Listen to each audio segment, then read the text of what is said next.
বিসমিল্লাহির রহমানির রহিম। সুপ্রিয় শিক্ষার্থীরা, আশা করি সবাই ভালো আছে। আমরা একাদশ শ্রেণীর বাংলা প্রথম পত্রের গত 2 ক্লাসে বিভীষণের প্রতি মেঘনাদ কবিতার লেখক মহাকবি মাইকেল মধুসূদন দত্ত এবং কবিতার বিষয়বস্তু নিয়ে আলোচনা করেছি। আজকে আমরা পুরো কবিতাটা নিয়ে আলোচনা করব। আশা করি তোমরা সবাই কবিতাটা ভালোভাবে বুঝতে পারবে এবং কবিতাটা বোঝার জন্য সবাই মেইন বইটা সাথে রাখবে। মেইন বইটা যখন সাথে রাখবে, নতুন শব্দ পেলে, নতুন শব্দের অর্থ পেলে সেগুলো বইয়ের ভিতরে লিখে রাখবে, যাতে পরবর্তীতে আবার পড়ার সময় সহজে বুঝতে পারি। বিভীষণের প্রতি মেঘনাদ।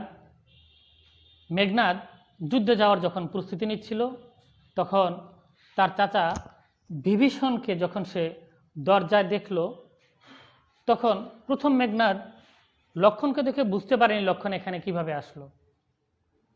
নিকুম্বিলা যজ্ঞাগারে, এই রাজপ্রাসাদে শত শত প্রহরীর চোখ ফাঁকি দিয়ে লক্ষণ কিভাবে এখানে প্রবেশ করলো।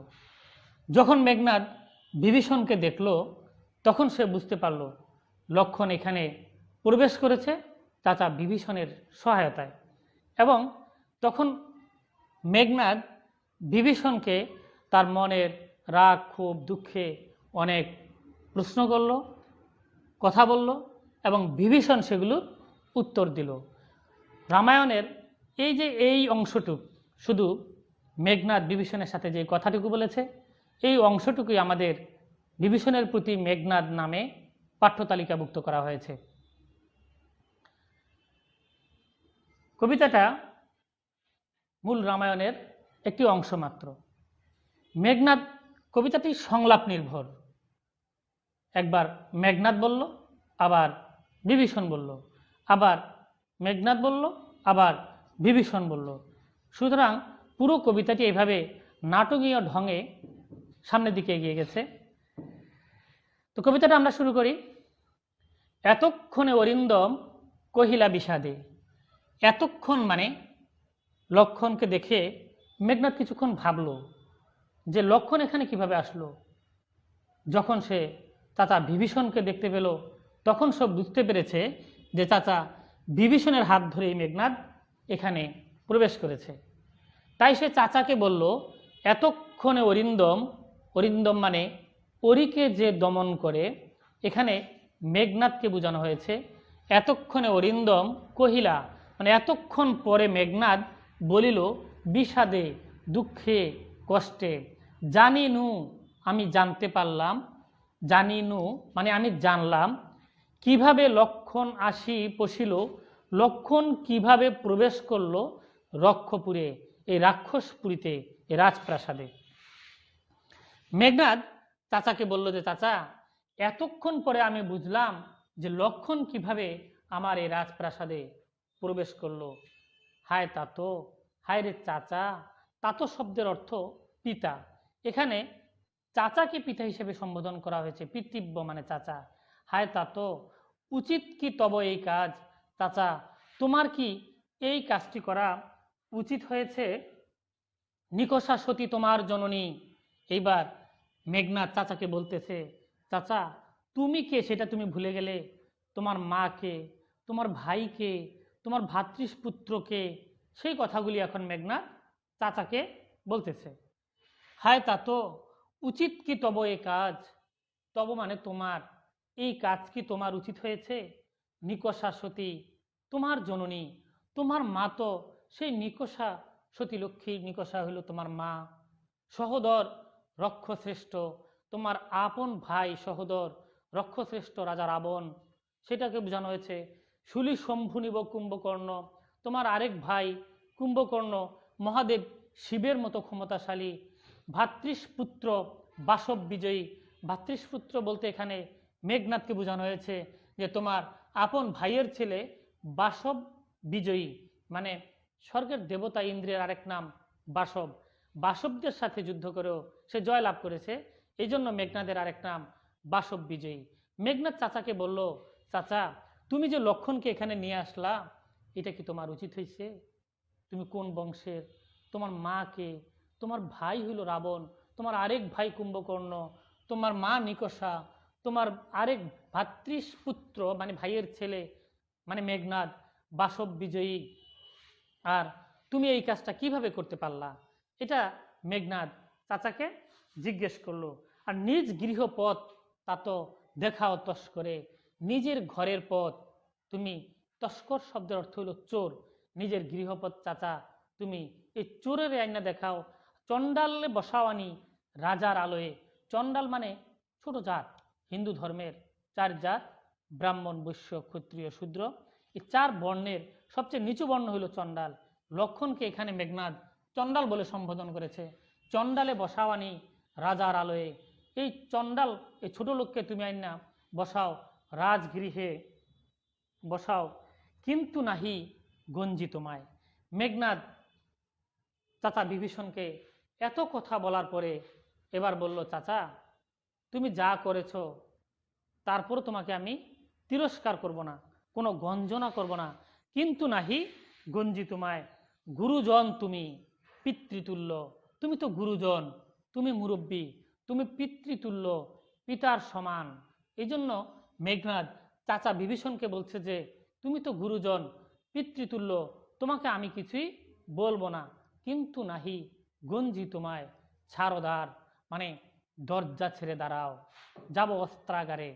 অস্ত্র যেখানে রাখা হয় সেটা হলো অস্ত্রাগার, সেই অস্ত্রাগারে যাব অস্ত্র আনতে। পাঠাইব রামানুজে, রামানুজ রামের অনুজ, অনুতে যে জন্মগ্রহণ করে মানে পরে যে জন্মগ্রহণ করে তাকে বলা হয় অনুজ। এখানে রামানুজ বলতে লক্ষণকে বোঝানো হয়েছে। মেঘনাদ বলছে যে রামের অনুজ, রামের ছোট ভাই লক্ষণকে পাঠাইব আজি সমন ভবনে। সমন মানে মৃত্যু দেবতা, আমরা বলি আজরাইল, সেই মৃত্যু দেবতা মানে জমালয়, সেই জমালয়ে পাঠাইব রামের অনুজ। পাঠাইব রামানুজে সমন ভবনে, মানে রামের ছোট ভাই লক্ষণকে আমি সমন ভবনে জমালয়ে পাঠিয়ে দেব। লঙ্কার কলঙ্ক আজি ভঞ্জিব আহবে, লঙ্কার যে অপমান সে করেছে সেই কলঙ্ক সেই অপমান আজি ভঞ্জিব খণ্ডন করব। ভঞ্জিব শব্দের অর্থ খণ্ডন করব। আহবে মানে সামনাসামনি যুদ্ধে, লঙ্কার কলঙ্ক আজি ভঞ্জিব আহবে, লঙ্কার কলঙ্ক, লঙ্কার যে অপমান সে করেছে এটা আমি আজকে সামনাসামনি যুদ্ধে খণ্ডন করব। এই কথা শোনার পর বিভীষণ এবার সেই কথাগুলোর উত্তর দিল মেঘনাদকে। উত্তরিলা বিভীষণ, এবার বিভীষণ উত্তরিলা মানে উত্তর দিল, বৃথায় সাধনা ধীমান, তোমার এই সাধনা তোমার এই চেষ্টা বৃথা। ধীমান মানে বুদ্ধিমান, বৃথায় সাধনা ধীমান, বুদ্ধিমান ভাতিজা তোমার এই চেষ্টাটা বৃথা। রাঘব দাস আমি। বিভীষণ মেঘনাদকে বলল, চাচা তার ভাতিজাকে বলল যে আমি রাঘবের দাস মানে রাঘবের ভক্ত। এখানে রাঘব বলতে রঘুবংশের শ্রেষ্ঠ সন্তান রামকে বোঝানো হয়েছে। এখন মেঘনাদের আপন চাচা বিভীষণ সে রামের ভক্ত, মেঘনাদকে বলতেছে বৃথায় সাধনা ধীমান, বুদ্ধিমান তোমার এই সাধনা বৃথা। কারণ রাঘব দাস আমি, আমি রাঘবের দাস মানে ভক্ত, রামের ভক্ত, কি প্রকারে তাহার বিপক্ষ কাজ করিব, কিভাবে আমি রামের বিপক্ষে যাই এমন কাজ করিব। রক্ষিতে অনুরোধ, তোমার অনুরোধ রক্ষা করতে গিয়ে মেঘনাদকে বলতেছে তোমার অনুরোধ রক্ষা করতে গিয়ে কিভাবে আমি রামের বিপক্ষে যাই এমন কাজ করিব। রামের বিপক্ষে যায় বলতে যদি মেঘনাদ অস্ত্র আনতে পারে তাহলে তো সে লক্ষণকে হত্যা করবে, আর লক্ষণকে হত্যা করলে সেখানে তো রামের বিপক্ষেই যাবে। এই জন্য চাচা বলছে তোমার অনুরোধ আমি কিভাবে রক্ষা করব। এই কথার পরে মেঘনাদ এই কথা শুনিয়া, বিভীষণ রামের ভক্ত, এই কথা শুনে সে অবাক হয়ে গেল। উত্তরিলা রাবণ অনুজ, এবার সে মেঘনাদ এবার উত্তর দিল, হে পৃথিব্য উত্তরিলা কাতরে রাবণী, কাতর স্বরে রাবণী মানে রাবণের সন্তান বলল, হে পৃথিব্য তব বাক্যে ইচ্ছা মরিবারে, তোমার কথা শুন না, তোমার বাক্য শুনে মরে যেতে ইচ্ছে করে। তব বাক্যে ইচ্ছা মরিবারে, পরীক্ষায় প্রায় এই প্রশ্নটা আসে, কোন বাক্য শুনে মেঘনাদের মরে যেতে ইচ্ছে করলো? বিভীষণ যখন বলল যে রাঘব দাস আমি, এই কথা শুনে মেঘনাদের মরে যেতে ইচ্ছে করলো। বলল, হে পৃথিব্য, তব বাক্যে ইচ্ছা মরিবারে, রাঘব দাস তুমি কি প্রকারে আনিলে মুখে এই কথা তুমি কিভাবে মুখে আনলে? এবার মেঘনাদ চাচা বিভীষণকে কিছু উদাহরণ দিব, তুলনা দিব, যে চাচা, চাঁদকে বিধাতা আকাশে স্থাপন করেছেন, সে তো কখনো ধুলায় নামে না। 3টা উদাহরণ দিয়েছে। রাজহাঁস কখনো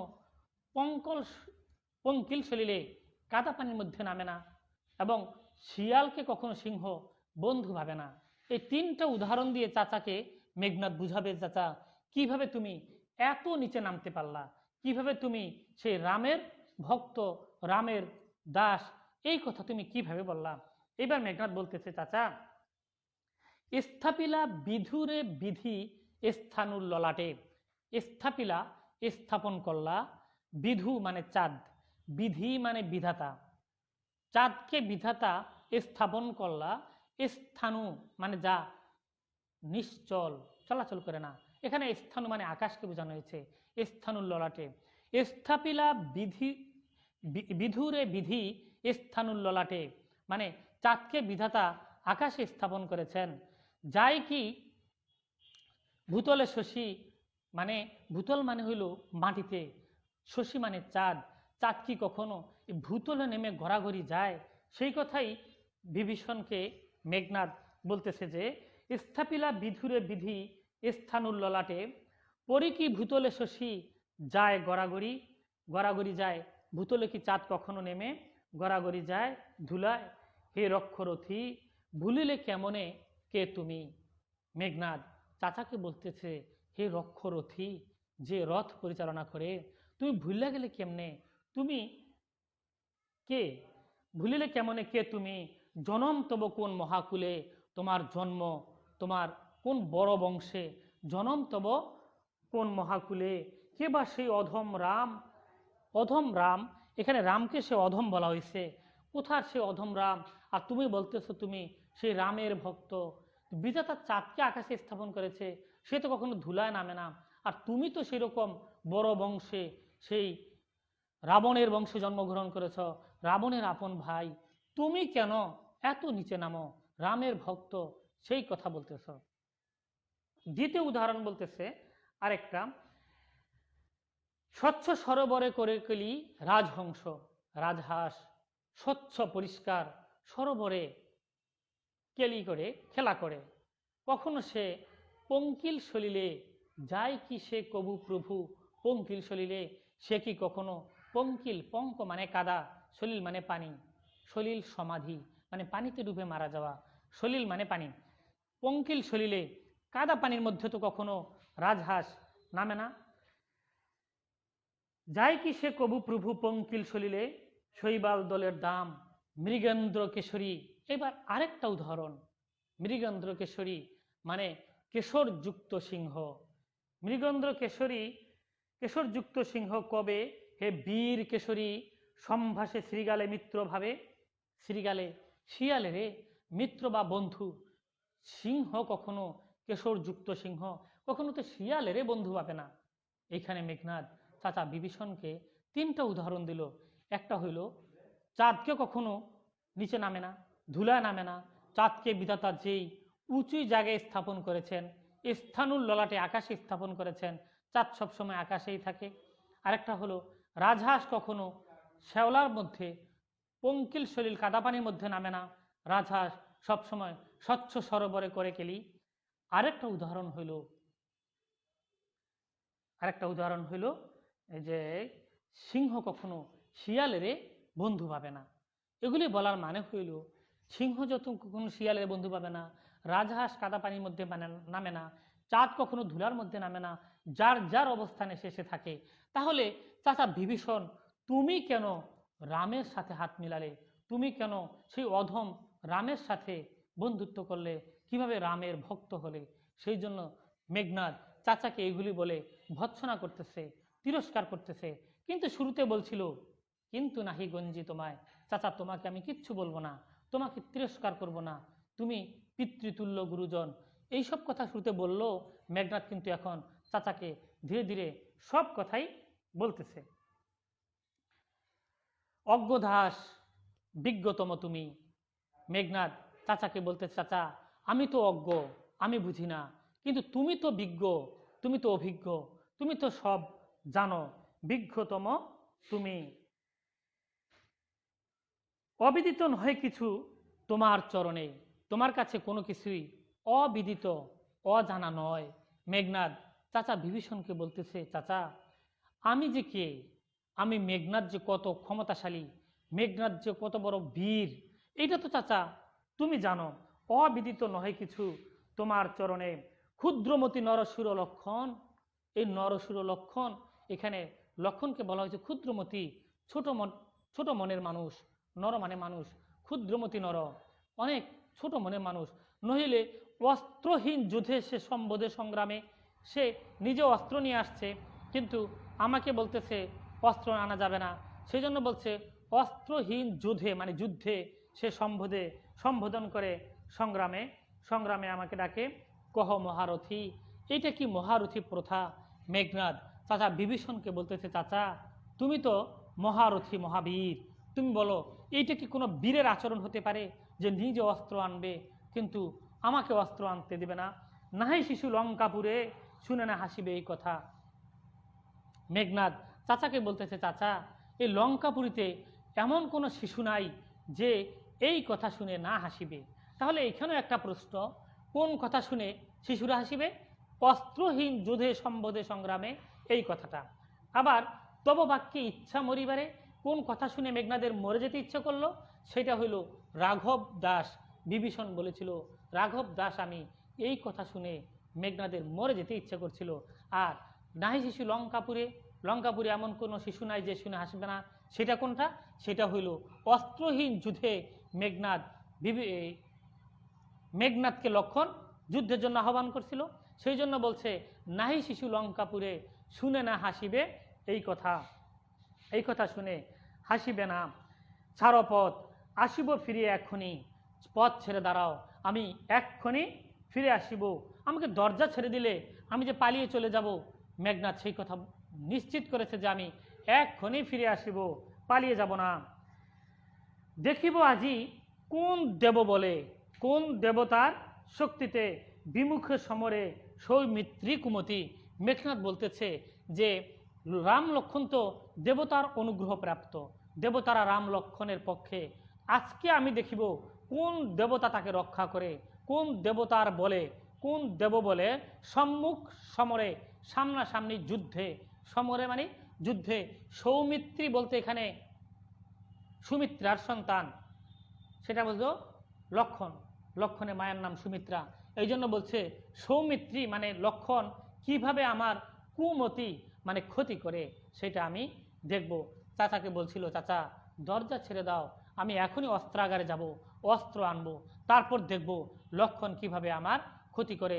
সৌমিত্রী মানে সুমিত্রার সন্তান লক্ষণ কিভাবে আমার কোন দেবতার বলে ক্ষতি করে সেটা আমি এখন দেখব।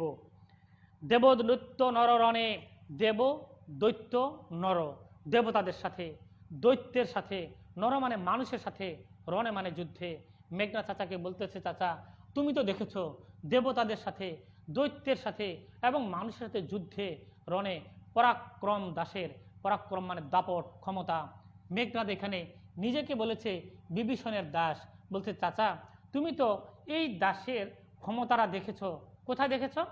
দেবদৈত্য নর, দেবতাদের সাথে, দৈত্যের সাথে, নর মানে মানুষের সাথে যুদ্ধে আমি কি ক্ষমতা দেখিয়েছি সেটা তো তুমি দেখেছ, স্বচক্ষে দেখেছ পরাক্রম দাসের। তবে কি দেখি ডরাবে, কি দেখি ভয় পাবে হেন দুর্বল মানবে। দুর্বল মানব বলতে এখানে লক্ষণকে মেঘনাদ সম্বোধন করেছে যে আমি তো দেবতাদের সাথে, দৈত্যের সাথে এবং মানুষের সাথে যুদ্ধে জয়লাভ করেছি, ক্ষমতা পরাক্রম তোমাকে দেখিয়েছি, তাহলে হেন দুর্বল মানব এই লক্ষণের দেখি কেন সে ভয় পাবে? নিকুম্বিলা যজ্ঞাগারে প্রগলবে পশিল দম্বি। এই যে নিকুম্বিলা যজ্ঞাগার, মেঘনাদ যে গৃহে প্রার্থনা করেছিল, যজ্ঞ অনুষ্ঠান করেছিল, মানে দেবতাদের সন্তুষ্ট করার জন্য যে প্রার্থনা অনুষ্ঠান, সেটাকে বলা হয় যজ্ঞ অনুষ্ঠান। এবং যজ্ঞ অনুষ্ঠান যেখানে করা হয় সেটাকে বলা হয় যজ্ঞাঘার। এই মেঘনাদ যেই প্রার্থনা গৃহে প্রার্থনা করেছিল, যজ্ঞ অনুষ্ঠান করেছিল, সেই গৃহের নাম নিকুম্বিলা যজ্ঞাগার। নিকুম্বিলা যজ্ঞাগারে প্রগলবে পশিল, প্রগলবে মানে নির্ভীক চিত্তে পশিল মানে প্রবেশ করলো। এই যজ্ঞাগারে সে নির্ভীক চিত্তে যে লক্ষণ প্রবেশ করিল দম্বি। আজ্ঞা করো দাসে শাস্তি নরাধমে, আমাকে আদেশ করো। মেঘনাদ চাচা বিভীষণকে বলতেছে, চাচা আমাকে আদেশ করো শাস্তি নরাধমে। এই নরাধম বলতে লক্ষণকে বুঝিয়েছে, আমি লক্ষণকে সেই শাস্তি এক্ষুনি দিয়ে দেব। তব জন্মপুরে তাত পদার্পণ করে বনবাসী। চাচাকে বলছে, চাচা তোমার জন্মপুরী, তোমার জন্মস্থান, তোমার জন্মপুরীতে পদার্পণ করে, পদার্পণ মানে পা রাখলো বনবাসী। এখানে বনবাসী বলতে মেঘনাদ লক্ষণকে বুঝিয়েছে যে চাচা তোমার জন্মস্থানে, তোমার জন্মপুরীতে এই যে বনবাসী প্রবেশ করলো, একটু আজ্ঞা করো, আমাকে আদেশ করো, আমি তার শাস্তি বিধান করি, শাস্তি নরাধমে। হে বিধাত নন্দন কারণে ভ্রমে দুরাচার দৈত্য। এবার লক্ষণ, মেঘনাদ বলতেছে লক্ষণকে দুরাচার দৈত্য হিসেবে, যে নন্দন কানন ফুলের বাগানে, এই স্বর্গীয় উদ্যানে দুরাচার দৈত্য প্রবেশ করেছে। হে বিধাত, হে বিধাতা, প্রফুল্ল কমলে কীটবাস, ফুলের বাগানে কীট পোকা, ফুলের মধ্যে যেরকম পোকা, এরকম এই নন্দন কাননে মেঘ লক্ষণ হইল সেই রকম দুরাচার দৈত্য বা পোকা। কীটবাস কহতাত সহিব কেমনে। মেঘনাদ চাচাকে বলতেছে, চাচা বলো সেটা আমি কিভাবে সহ্য করিব, আর তুমিও হে রক্ষরথী সহিছ কেমনে, তুমি নিজেও চাচা সেটা কিভাবে সহ্য করিতেছ, হে রক্ষমণি সহিছ কেমনে। মেঘনাদ চাচা বিভীষণকে এতক্ষণ এত উদাহরণ দেওয়ার পরে, এত কিছু বলার পরে চাচা এইবার একেবারে নত হয়ে গেল। চাচা বুঝতে পারছে ভাতিজার যুক্তিগুলি তো সঠিক, মেঘনাদের কথাগুলো তো সঠিক। এইবার সাপুরেরা যেভাবে সাপকে পোষ মানায়, মন্ত্রের মাধ্যমে যেভাবে বশীভূত করে, চাচা এবার মেঘনাদের এত কথা শোনার পর সেই রকম মলিন বদন লাজে লজ্জায়, বদন মানে চেহারা, একে মলিন হয়ে গেল। কিভাবে? মহামন্ত্র বলে যথা নম্র শির ফণি, মহামন্ত্রের বলে ক্ষমতায়, মন্ত্রের মাধ্যমে যেভাবে নম্র শির মাথা নত করে, ফণি মানে সাপ, সাপ যেভাবে মাথা নত করে, মলিন বদন লাজে, মলিন মানে ম্লান হয়ে গেল, বদন মানে চেহারা, লজ্জায়, কার? বিভীষণের চেহারা এখন একেবারে লজ্জায় মলিন হয়ে গেল। উত্তরিলা রাবণ অনুজ। এবার রাবণ অনুজ মানে রাবণের ছোট ভাই, রাবণের ছোট ভাই তো বিভীষণ। বিভীষণ এবার উত্তর দিল কাকে? মেঘনাদকে। পুরো কবিতাটাই কিছুক্ষণ মেঘনাদ বিভীষণকে বলল, আবার বিভীষণ মেঘনাদকে তার উত্তর দিল। এইবার বিভীষণ মেঘনাদকে বলতেছে, বৃথা বৎস মোরে, মানে বৃথা আমাকে তুমি ভৎসনা করিতেছ, তিরস্কার করিতেছ। মেঘনাদকে বিভীষণ বলতেছে, বৃথা ভৎস মোরে, তুমি তুমি আমাকে খালি খালি ভৎসনা করতেছ, নাহি দোষী আমি, আমার কোনো দোষ নাই, আমার একটুও দোষ নাই। নিজ কর্ম দোষে হায় মজাইলেই কনক লঙ্কা মজিলা আপনি। চাচা মেঘনাদকে বলতেছে, নিজের কর্মের দোষে, তোমাদের নিজের দোষের কারণে মজাইলায় কনক লঙ্কা, ধ্বংস করে দিলা এই স্বর্ণ লঙ্কা। কনক মানে স্বর্ণ, এই স্বর্ণ লঙ্কা, লঙ্কাপুরী ধ্বংস হয়ে গেল, এবং মজিলা আপনি নিজেও ধ্বংস হয়ে গেলা। পর দোষে কে চাহে মজিতে, অন্যের দোষে কে নিজে ধ্বংস হতে চায়। রাঘবের পদাশ্রয় রক্ষার্থে তেই আমি, সেই জন্য, তেই মানে সেই জন্য, রাঘব মানে রাম, রামের পদাশ্রয়ে, রামের পায়ের কাছে আশ্রয় নিয়েছি, সেই জন্য আমি। এই জন্য বিভীষণ মেঘনাদকে বলতেছে, পরদোষে কে চাহে মজিতে, অন্যের দোষের কারণে কেউ কেউ তো নষ্ট হতে চায় না, ধ্বংস হতে চায় না। এই জন্য পরদোষে কে চাহে মজিতে। এই কারণে বিভীষণ বলতেছে, তোমাদের পাপের মধ্যে আমি নাই, তোমাদের পাপের ভাগিদার আমি নাই, আমি ধ্বংস হতে চাই না। এই জন্য রাঘবের পদাশ্রয় রক্ষার্থেতেই আমি রাঘবের মানে রামের পায়ের কাছে সেই আশ্রয় নিয়েছি। এবে পাপ পূর্ণ লঙ্কাপুরী, এখন তোমার এই লঙ্কাপুরী পাপে পরিপূর্ণ, সতত পাপে বিরত দেবকুল, দেবতারা সব সময় পাপ থেকে দূরে থাকে, তারা কোনো পাপের মধ্যে নাই, কিন্তু তোমার এই লঙ্কাপুরী এখন পাপে পরিপূর্ণ। প্রলয়ে যেমতি বসুধা, প্রলয় বন্যা হইলে, প্রলয় হইলে, ধ্বংস হইলে, ভূমিকম্প হইলে বসুধা এই বসুন্ধরা যা হয় সব ধ্বংস হয়ে যায়, তোমাদের পাপের কারণে সেই রকম ডুবিছে লঙ্কা কাল সলিলে। লঙ্কা তোমাদের পাপের কারণে, তোমাদের অন্যায়ের কারণে, তোমাদের অপরাধের কারণে পুরো লঙ্কা এখন ডুবে যাচ্ছে। ডুবিছে এই লঙ্কা কাল সলিলে, রাঘবের পদাশ্রয় রক্ষার্থেতেই আমি, পরদোষে কে চাহে মজিতে। এই কথা শোনার পর, বিভীষণের এই উত্তর শোনার পর এইবার মেঘনাদ আবার ফুঁসে উঠল, মেঘনাদ খেপে উঠল। ঋষিলা বাসব ত্রাস, বাসব মানে ইন্দ্রের আরেক নাম বাসব, বাসব ত্রাস বলতে বাসবদের ত্রাস, বাসবরা যাকে ভয় পায়, এখানে মেঘনাদকে বোঝানো হয়েছে। মেঘনাদ এবার রুষে উঠল, ফুঁসে উঠল। ঋষিলা বাসব ত্রাস, বাসব ত্রাস এবার ফুঁসে উঠল। গম্ভীরে যেমতি নিশীথে অম্বরে মন্দ্রে জিমুতেন্দ্র কুফি, গম্ভীরে গম্ভীর স্বরে, যেমতি যেভাবে, নিশীথে গভীর রাত্রে, জিমুতেন্দ্র অর্থ মেঘের গর্জন, যেভাবে গভীর রাত্রে প্রচণ্ড মেঘে গর্জন করে ওঠে, সেই রকমভাবে মেঘনাদ এবার গর্জন করে উঠল। কাকে? চাচাকে। কহিলা বীরেন্দ্র বলি, ধর্মপথগামী না? চাচাকে মেঘনাদ বলতেছে, তুমি ধর্মপথগামী, ধর্ম পালন করতে আসো না? সতত দেবতারা পাপে বিরত, এই জন্য দেবতাদের পক্ষে গেছো, কিন্তু আমাকে চাচা তুমি এই কথাগুলির উত্তর দিয়ে যাও, আপনজন কিভাবে তুমি ত্যাগ করলে? ধর্মপথগামী। কহিলা বীরেন্দ্র বলি, হে রাক্ষস রাজানুজ, রাক্ষস রাজানুজ, রাক্ষস রাজ রাবণ, রাবণের অনুজ বিভীষণ, এই জন্য বলছে হে রাক্ষস রাজানুজ, হে রাক্ষস রাজের অনুজ ছোট ভাই, বিখ্যাত জগতে তুমি, তুমি জগতে বিখ্যাত, কিন্তু কোন ধর্ম মতে, এইটা কোন ধর্ম কহ দাসে, তো আমাকে বলো আমি শুনি।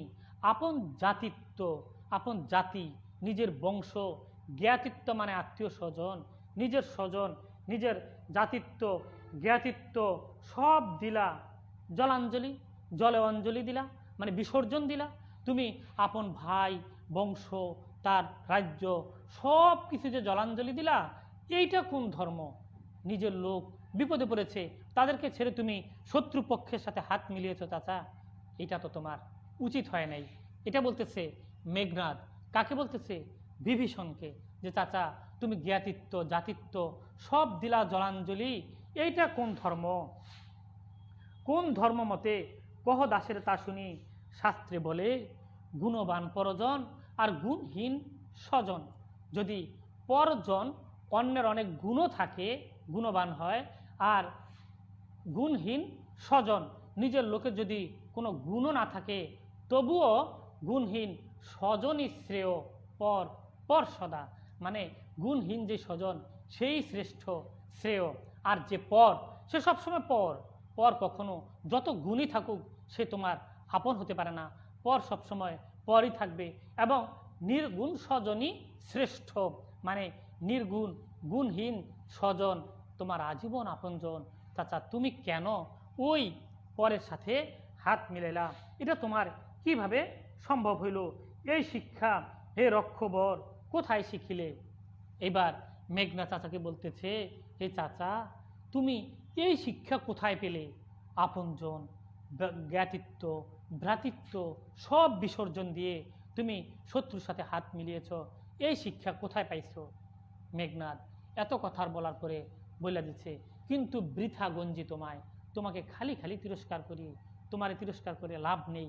কারণ তুমি যাদের সাথে থাকো তাদের মতো হয়ে গেছো।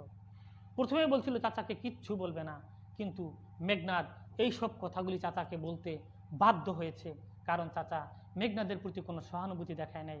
চাচা আপন ভাতিজাকে হত্যা করার জন্য, সকল বধ করার জন্য সকল আয়োজন করে এসেছে। মেঘনাদ ছিল অসাধারণ বীর।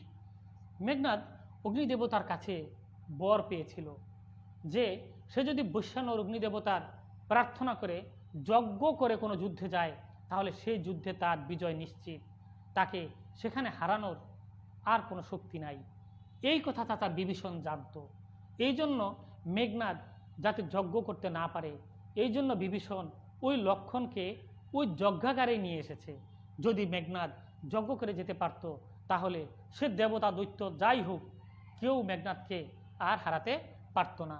এইবার এই জন্যই বিভীষণ লক্ষণকে এই যজ্ঞাগারে নিয়ে এসেছিল মেঘনাদকে হত্যা করার জন্য। মেঘনাদ প্রথমে বলছিল চাচাকে কিছুই বলবে না, কিন্তু নাহি গঞ্জি তোমায়, তোমাকে আমি কোনো গঞ্জনা করব না, তিরস্কার করব না। যখন দেখলো চাচা কোনোভাবেই মেঘনাদের প্রতি কোনো সহানুভূতি দেখায় নাই, এইবার মেঘনাদ বুঝে গেছে যে চাচা এত বদলে গেল কিভাবে, এত পরিবর্তন চাচার মধ্যে কেন আসলো। সেই জন্য বলছে যে তুমি যাদের সাথে থাকো, ওই রাম লক্ষণ, ওই যে হীন মানব, নিকৃষ্ট মানুষ, সুতরাং তাদের মতো হয়ে গেছো। সেই কথাই এখন মেঘনাদ চাচাকে বলতেছে, কিন্তু বৃথা গঞ্জি তোমায়, তোমাকে আমি বৃথা গঞ্জনা করি। হেন সহবাসে, মানে যাদের সঙ্গে তুমি সহবাস করো, একসাথে বসবাস করো, হে পৃথিব্য, হায় রে চাচা, বর্বরতা কেন না শিখিবে। এতক্ষণ বলছিল কিছু বলবে না, এইবার চাচাকে বর পর্যন্ত বলে ফেলেছে যে তুমি বর্বরতা তো শিখেছ যাদের সঙ্গে তুমি থাকো তাদের থেকে, বর্বরতা কেন না শিখিবে। গতি যার নিঃসহ নিঃসে দুর্মতি, মানে যে যাদের সঙ্গে থাকে, যাদের সঙ্গে তোমার বসবাস, যাদের সঙ্গে তোমার উঠা বসা, তোমার গতি তো তাদের সাথে, এই জন্য তুমিও সেরকম নিচ হয়ে গেলাম। তো আমরা আজকে কবিতাটা পড়লাম, আমরা আশা করি তোমরা কবিতাটা মোটামুটি বুঝতে পেরেছ। এই কবিতার যদি সৃজনশীল আসে, সৃজনশীলে দুইটা বিষয় তোমাদের মনে রাখতে হবে উদ্দীপকে। একটা বিষয় হলো মানে স্বজাতির সাথে বিশ্বাসঘাতকতা করা, নিজের লোকের সাথে বিভীষণ যেরকম বিশ্বাসঘাতকতা করছিল, নবাব সিরাজউদ্দৌলার সাথে যেভাবে মির্জাফরি করেছিল, সুতরাং এইরকমভাবে একটা উদ্দীপক হতে পারে যে নিজের দলের সাথে, নিজের বংশের সাথে, নিজের পক্ষের সাথে শত্রুতামি করে, বিরোধিতা করে বিপক্ষের সাথে হাত মিলানো। আরেকটা উদ্দীপক হতে পারে তোমার মেঘনাদ চাচাকে যে তিনটা তুলনা করেছিল, একটা হলো চাঁদের সাথে, আরেকটা হলো রাজহাঁসের সাথে, আরেকটা হলো সিংহের সাথে। সিংহ কখনো শিয়ালকে বন্ধু ভাবে না, চাঁদ কখনো ধুলায় নামে না, রাজহাঁস কখনো কাদা পানিতে নামে না। এই যে তুলনা করেছিল, উদাহরণ দিয়েছিল, এইটা দিয়ে তোমার একটা উদ্দীপক হতে পারে। এই টোটাল বিভীষণের প্রতি মেঘনাদ কবিতায় উদ্দীপক আসলে তার বিষয়বস্তু এই দুইটাই হতে পারে। আমরা আশা করি কবিতাটি তোমরা মোটামুটি ভালো বুঝতে পেরেছ। কবিতাটি তোমরা আরও কয়েকবার পড়বে, রিডিং পড়বে, পড়তে পড়তে এক সময় দেখবা কবিতাটি খুব সহজ হয়ে গেছে। কবিতাটি আসলে তেমন কঠিন না। আশা করি সবাই ভালোভাবে বুঝতে পারবে। সবাই ভালো থেকো, আমার জন্য দোয়া করিও, তোমাদের জন্য দোয়া রইল। আল্লাহ হাফেজ।